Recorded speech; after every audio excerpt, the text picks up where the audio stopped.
बिस्मिल्लाहिर्रहमानिर्रहीम। मेरा नाम डॉक्टर फैसल है। आज हम बात करेंगे अगर आपके गर्दन के अंदर दर्द होती है या आपके गर्दन के पट्टे कमज़ोर हैं, इसकी क्या वजूहात होती हैं और इसको कैसे आप ठीक कर सकते हैं। पूरी डिटेल में हम इस टॉपिक के ऊपर डिस्कशन करेंगे। आपने वीडियो का एंड तक देखना है। अगर आपके भी गर्दन के पट्टों में कमज़ोरी रहती है, गर्दन के पट्टों में खिंचाव रहता है, दर्दें रहती हैं, गर्दन में एक अजीब सी फीलिंग रहती है जैसे हर टाइम थकावट की फीलिंग हो, थकावट महसूस होती है, तो आज की वीडियो आपके लिए। आपने वीडियो पूरी देखनी है। चैनल पे नए चैनल को सब्सक्राइब कर लें और वीडियो को आगे भी शेयर करना होती।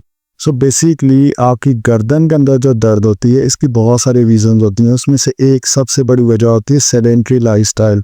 एक ऐसा लाइफस्टाइल जिसमें आप आराम से लेटे हुए हैं, टीवी देख रहे हैं, मोबाइल यूज़ कर रहे हैं और आपको कोई फिक्र नहीं है कि किस तरह से कोई एक्टिविटी करनी चाहिए, कोई मूवमेंट करनी चाहिए, वॉक पे जाना चाहिए, कोई जिम वगैरह ज्वाइन करनी चाहिए। आपकी उम्र बहुत ज़्यादा हो गई है लेकिन पीछे जितनी एज गुजरी है उसके अंदर बिल्कुल कोई एक्टिविटीज़ नहीं है। कौन से बस अगर जॉब पे जाना है वहाँ पे भी अपना पोस्चर ठीक नहीं रखना, घर में आ गए हैं तो फिर वो लेटे रहें। तो अगर आपकी इस तरह की रूटीन रहती है ना तो आपके पट्टे बहुत ज़्यादा वीक हो जाते हैं, कमज़ोर हो जाते हैं। हमारी बॉडी इस तरह की बनी है कि आप अगर इसको प्रॉपरली यूज़ करते रहेंगे तो ये ठीक रहेगी।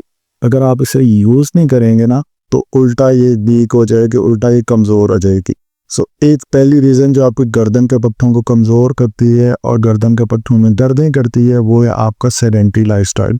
दूसरी रीज़न है आपका बैठने का तरीका, आपका पोस्चर। अक्सर लोग अपनी तरफ से बहुत महंगी कुर्सियां खरीद लेते हैं, चेयर्स खरीद लेते हैं, लेकिन उनका जो बैठने का तरीका होता है वो इतना गलत होता है कि उनके गर्दन के पट्टों के ऊपर बहुत बुरा खिंचाव आता रहता है, हर टाइम अकड़ाव आता रहता है, जिसकी वजह से उनके गर्दन के पट्टे कमज़ोर हो जाते हैं। अगर आप इस पिक्चर को गौर से देखें तो आप मुझे ये बताएं कि इन दोनों में आपको क्या डिफरेंस लग रहा है। इसमें एक पोजीशन ऐसी है जिसमें पोस्चर बिल्कुल गलत है, जो ये वाली पोजीशन है जिसके अंदर आप कुब बना के बैठे हो, यानी आगे को झुक के बैठे हो। आप अगर इस तरह से बैठ के अपने ऑफिस में काम करते हैं, अगर आपकी कोई दुकान है वहाँ पे आप बैठे रहते हैं, तो इस तरह अगर आप पोस्चर बनाते हैं तो आपके गर्दन के पट्टों पे बहुत बुरा खिंचाव पड़ता है, जिसकी वजह से आपकी गर्दन के अंदर आपको दर्दें हो सकती हैं। सो आपने बैठना किस तरह से, आपने कुब नहीं बनाना, इस तरह से सीधे होके बैठना है और कोशिश करें कि कंप्यूटर्स वगैरह भी यूज़ करने हैं तो लैपटॉप की बजाय सिस्टम को यूज़ करें।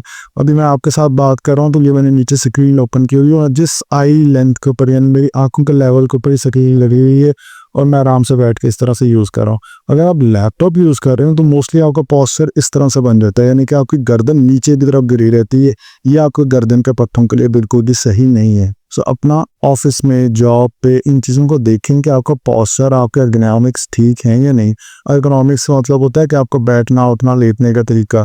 अभी मैं आपको ना एक चीज़ दिखाता हूँ, इससे आपको बहुत ज़्यादा क्लियर होगा ये जो मैं अभी बात कर रहा हूँ। ये जो आपको पिक्चर नज़र आ रही है ना, अगर आपको ये समझ आ गई ना, आपको ये पता चल जाएगा कि आपके गर्दन के पट्टों के अंदर ये जो कमज़ोरी और दर्दें रहती हैं ना, इसकी बेसिकली वजह के। अच्छा, ये पिक्चर शो करती है कि आपकी जो स्कल है यानी आपकी जो खोपड़ी है, इसका कितना वज़न आपकी रीढ़ की हड्डी पे पड़ता है जितना आप आगे की तरफ अपनी गर्दन को खींचते हैं। ये जो ऊपर लिखा हुआ नज़र आ रहा है ना यहाँ पे, ये इसी चीज़ के शो कर है कि 10 से 12 पाउंड का एडिशन हो जाता है अगर आप कुछ इंचेस के लिए अपनी गर्दन को आगे की तरफ रखते हैं, कुब बना के रखते हैं। सो अगर आप इस तरह से बैठते हैं, इस तरह से, तो आपकी खोपड़ी या स्कल का जो वेट है, जो वज़न है, वो हो जाता है 42 पाउंड, जो कि रीढ़ की हड्डी के ऊपर पड़ा रहता है। और आपके जो पट्टे हैं, आपके जो लिगामेंट्स हैं, यानी कि वो रस्सियाँ जो रीढ़ की हड्डी को आपस में जोड़ती हैं, वो उन पे स्ट्रेच आता है, स्ट्रेच लिगामेंट्स हो जाते हैं। सो 42 पाउंड, 42 पाउंड का वेट आता है अगर आप जस्ट 3 इंच के लिए अपनी गर्दन को आगे फॉरवर्ड करके रखते हैं। आपने इतने सारे लोगों को, मैंने तो बड़े लोगों को देखा है, आम रूटीन में मैं तो नोट करता है, तो क्योंकि इतने साल हो गए क्लिनिक के ऊपर करते हुए, तो जब आप डेली बेसिस पे पेशेंट्स देखें तो फिर जब आप आम रूटीन में लोगों को देख रहे होते हैं तो उससे फील होता है कि यार हमारे पोस्चर्स कितने बुरे हैं, हम कितने गलत तरीके से बैठते हैं, हमारा पोस्चर ही बहुत अजीब रहता है। और हम समझते हैं कि ये जो हमें दर्द आ गई है, हम फलां दवाई ले लें और मेडिकेशन ले लें, टीके ले लें, सर्जरीज और इन चीज़ों में लगे हुए हैं। हालांकि हम अपना बैठना, उठना, लेटना, ये पोस्चर्स ठीक कर लें तो हम ठीक हो सकते हैं। देखिए मेरी बात एक और से सुनिएगा,